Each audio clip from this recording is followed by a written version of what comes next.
Possiamo andare anche al sole.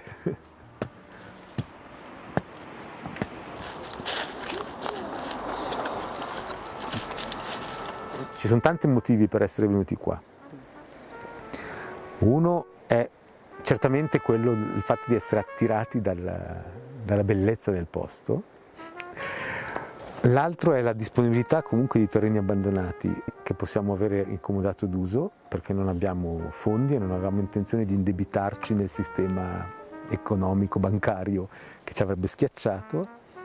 E in parte, se continuiamo così, ci saranno vaste aree d'Italia desertificate nel giro di poco, mentre qui comunque abbiamo una pluviometria che rimarrà probabilmente meno sfavorevole che altrove. Ed è un po' come successe alle popolazioni germaniche che colonizzarono alcune di queste valli nel 1300, è un po' nella stessa maniera. Non essendo noi danarosi per poterci permettere terre in altri luoghi, andiamo a coltivare dove riusciamo a trovare terreni abbandonati, magari più difficili, anche più soddisfacenti da certi punti di vista, però almeno abbiamo un minimo accesso alle terre. Qui abbiamo visto la potenzialità di recuperare, mi dicono, 240 km di terrazzamenti abbandonati. Perché prima qua era tutto coltivato, adesso c'è il bosco di rimboschimento, ma è tutto terrazzato e non c'era un albero che non fosse un albero da frutta. Vigna, alberi da frutta, segale, mais, ogni tipo di coltivazione anche di ortaggi, legumi, altri cereali, c'era di tutto. E quindi l'idea è di recuperare questo. E possiamo vedere un po' di qua sopra cosa abbiamo fatto. Il terreno è molto sabbioso, poi essendo anche molto in pendenza, molto sassoso, molto superficiale, non è ricchissimo, ma con questo approccio si può coltivare sui sassi. Quindi vogliamo inserirci nei cicli biogeochimici, nei cicli naturali, nell'ecologia del pianeta senza sregolarla, senza distruggerla, quindi soddisfare i nostri bisogni facendo quello che la terra può permettersi.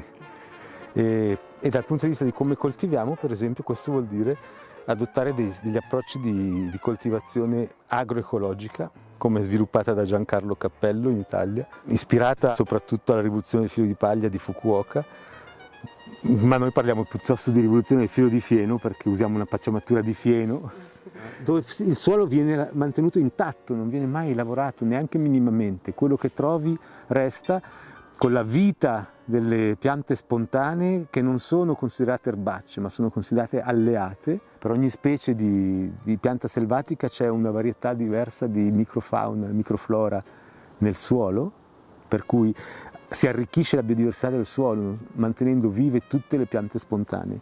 Nelle praterie, nelle foreste il suolo è sempre coperto. In questo modo noi, mantenendolo coperto col fieno, accentuiamo la fertilità naturale del suolo e la creazione di humus e manteniamo anche una risorsa idrica che scarseggia sempre di più. Quest'anno abbiamo avuto una siccità incredibile, abbiamo lo stesso prodotto, chili e chili di zucchine, chili e chili di pomodori, eccetera. Appena sopra questo terrazzamento ci sono due borghi abbandonati, due borghi antichi abbandonati, La Parée e Cabison. Il sogno veramente di questo progetto è di andare a ricostruire completamente uno dei borghi abbandonati che c'è. Abbiamo dei punti di partenza nei borghi già parzialmente abitati, ma l'idea è di andare veramente a costruire tutto ciò che è necessario per vivere in un modo autonomo in un solo posto. Visto che qua si coltivava assolutamente di tutto e si viveva solo con quello che c'era qua, è possibile e vogliamo un po' recuperare quella possibilità.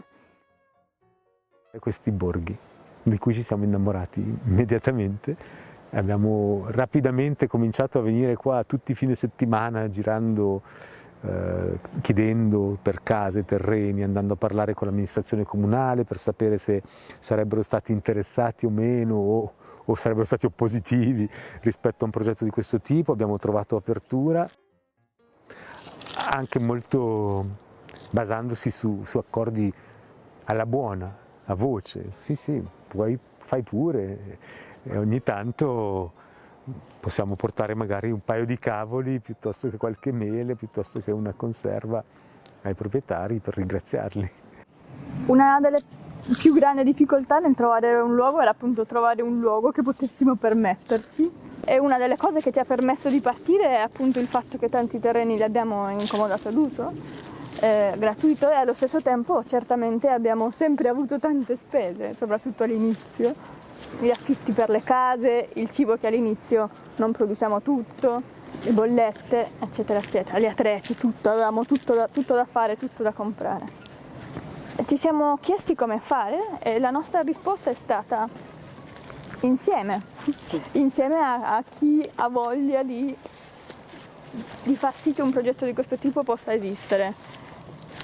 E quindi un po' uscendo da quel paradigma delle scarsità economica in cui ognuno abita nella propria casa con il proprio cibo, le proprie cose, se le tiene per sé e tiene anche i risparmi per sé, ok, facciamolo insieme.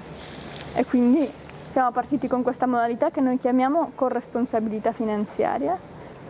Per noi, per esempio, in questa casa grande all'inizio ci siamo trasferiti in 4 e avevamo un affitto di 200 euro al mese. E non era che ognuno doveva pagare 50 euro al mese perché sennò non si poteva fare, ma semplicemente condividiamo quali sono tutte le nostre spese, quindi gli affitti, le bollette, il cibo, gli attrezzi, e chiunque ha voglia di contribuire, contribuisce anonimamente. E quindi questo fa sì che chiunque possa far parte del progetto, anche chi non ha niente in tasca.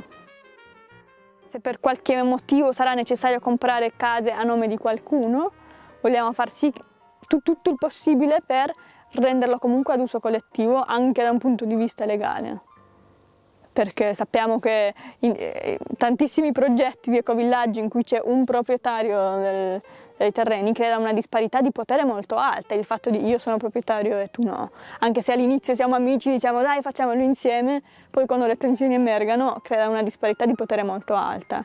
E vogliamo partire dall'inizio con una parità di potere, in modo che comunque i conflitti ci saranno, ma partiamo da una base in cui c'è questa parità che ci permette di dialogare.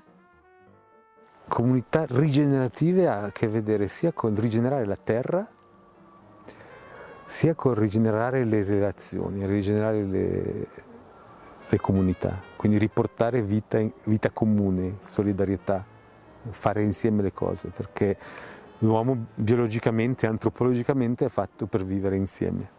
E poi vogliamo immaginare che questa possa diventare una comunità larga, ampia, multigenerazionale, andando a vivere con persone di ogni età, apprendendo insieme nel fare quello che la natura chiede, quello che la vita chiede.